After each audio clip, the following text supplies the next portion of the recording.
What started as a night out, letting her hair down, turned into a night Gianna would never forget.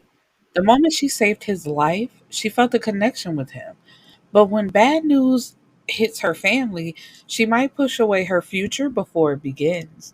Take a ride with the baby of the Parker sisters and see how one night changed her whole life. Gianni Parker, baby of the three Parker sisters, and she is a nurse. She spends all of her time working, and 9 times out of 10, she's at the hospital. So she finally has a night off, and she goes out with her friend. They have a good time. They done drunk, they done danced, and they're about to head home. Now, as they're outside walking past, she sees a man laid out. He's bleeding, and she realizes that he's been shot. So she gets him some help. Well, she helps him, and they get him to the hospital. And it's like, damn, I finally have a night off, and I find myself back at the hospital anyway. So she stayed long enough, for them to get him stable, and he was asking for her. So, she goes to see him, check on him, see how he's doing. And she's like, I work here. I'll probably see you tomorrow. In which she does. She's his nurse the next day, and we find out his name is Xavier, and he thanks her. He's like, I want to thank you for looking out for me. And there's an attraction there between the two. So it's like good thing she did go out that night because she was able to save his life.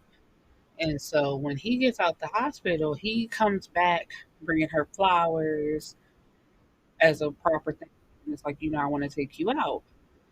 And so at first she was a little hesitant, but then it's like, nah, let's see where this goes. And they get to know each other better.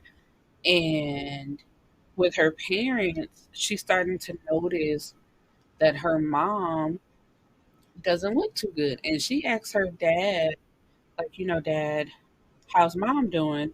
She doesn't look too good. And her dad says, oh, she's just getting over pneumonia. She was sick a couple weeks ago. It's nothing. And the one thing I was trying to, I realize I'm saying and a lot. Um, the one thing I'm trying to understand is Gianna is a nurse. Why would y'all try to hide symptoms of the mom being sick from the nurse as if she was stupid?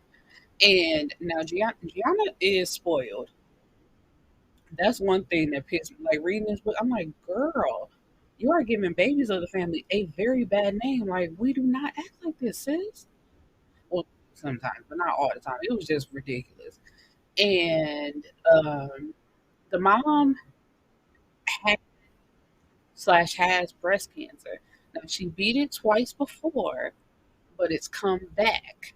And now that it's come back this time, she doesn't want to fight.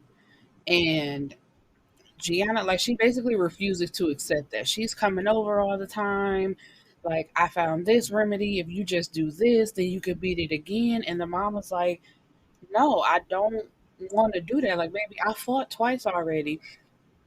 And actually, the last time that she had it, they didn't even know about it because everybody was on vacation. So it's like, by the time they came back home or start coming back around, mama had beat it. She went to chemotherapy, all that type of stuff. So the fact that it came back this time, it's like basically this is it.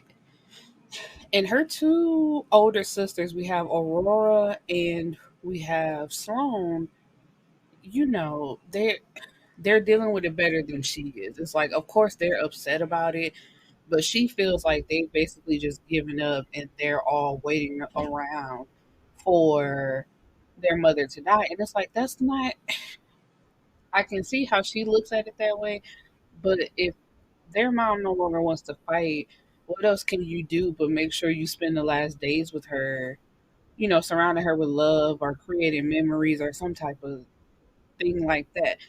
And Sloane is the oldest sister. She's married to her husband Jace, and she is 7 months pregnant. So the mom was given 6 months to live, And she's like, I'm just happy I'll be around long enough to meet my first grandchild. And so in between this time, you have Gianna building her relationship with Xavier. Like everything was going great. Their one hiccup was his former, because what, ex, but he said she really wasn't even that. Like basically his bed buddy, because, okay, they tried a relationship. So technically she is an ex. Let me say that. They tried to be in a relationship. It really didn't work out for them. But after the fact, he continued to sleep with her while telling her, this ain't a relationship. We just sleep together from time to time because it wasn't even a reoccurring thing.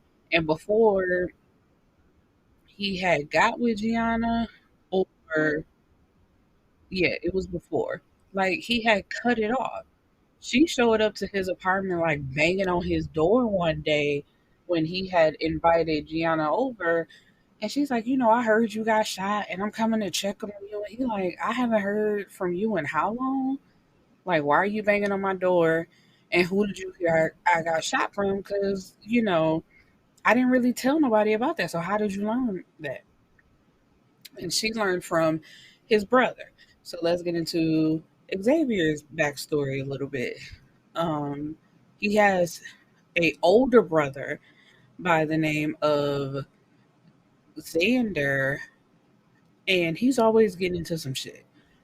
Xavier owns his own company. He's on quote unquote the right side of things, while Xander, as old as he is running out in the streets and having street beef and shit like that. Like their parents left them money, but Xander like blew through his money and doesn't have a responsible bone in his body. So the fact that he borrowed money from someone and they look so much alike, the guy he borrowed the money from thought that Xavier was Xander, and that's how Xavier got shot.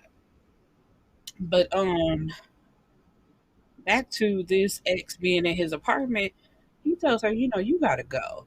And she's like, you blowing me off for this bitch? And that's the one thing I cannot stand. First of all, your relationship wasn't like that, so you making this whole scene for what, girl? Like, come on now, get the fuck on, move out the way. And then you steady calling this woman a bitch. You don't know her, like you don't know nothing about her, but you steady calling her a bitch, and trying to be slick with it. And Gianna tells her, "Call me a bitch one more time, and this bitch is gonna whoop your." I'm not talking to you. Well, if you're not talking to me, why is you talking about me, and why do you keep calling me a bitch?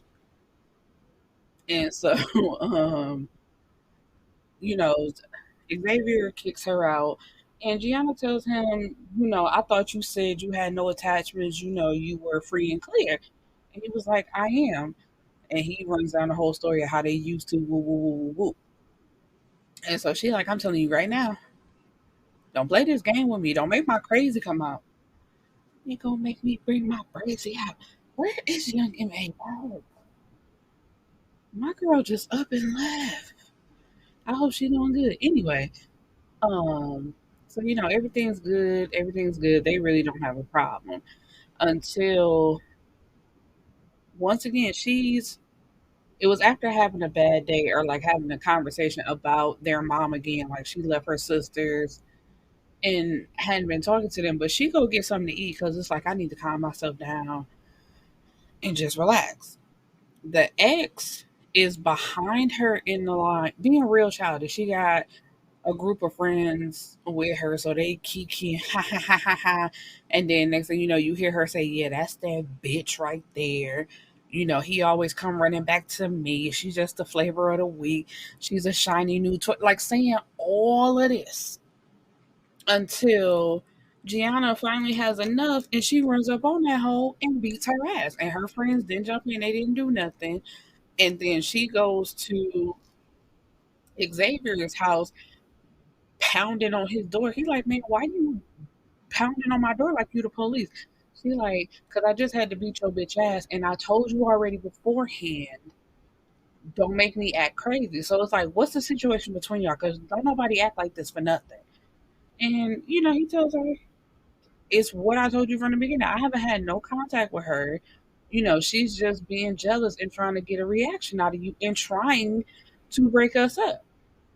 And so, he gets her calmed down, whatever. He like, and don't you ever bring your ass over here again, calling yourself trying to boss up on me and yell at me when I've already told you what it was. We have open communication. Let that be what it is.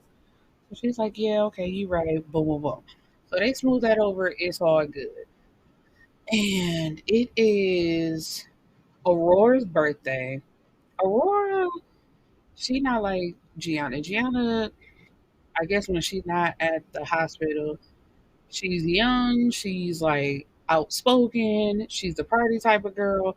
Aurora's not like that. Aurora is on her independent woman type shit. She has a podcast where she talks about how every woman should basically be independent, do it for themselves. You really don't need no man.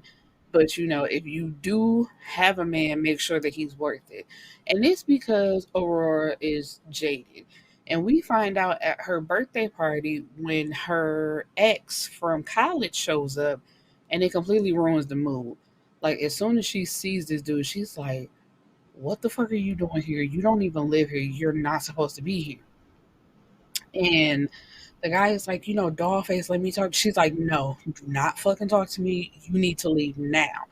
So Gianna and Xavier come over, like, of course Gianna knows who he is. So she's like, what are you doing here? You need to leave. And Xavier steps up and basically says the same thing, like, she don't want you here, so you need to go.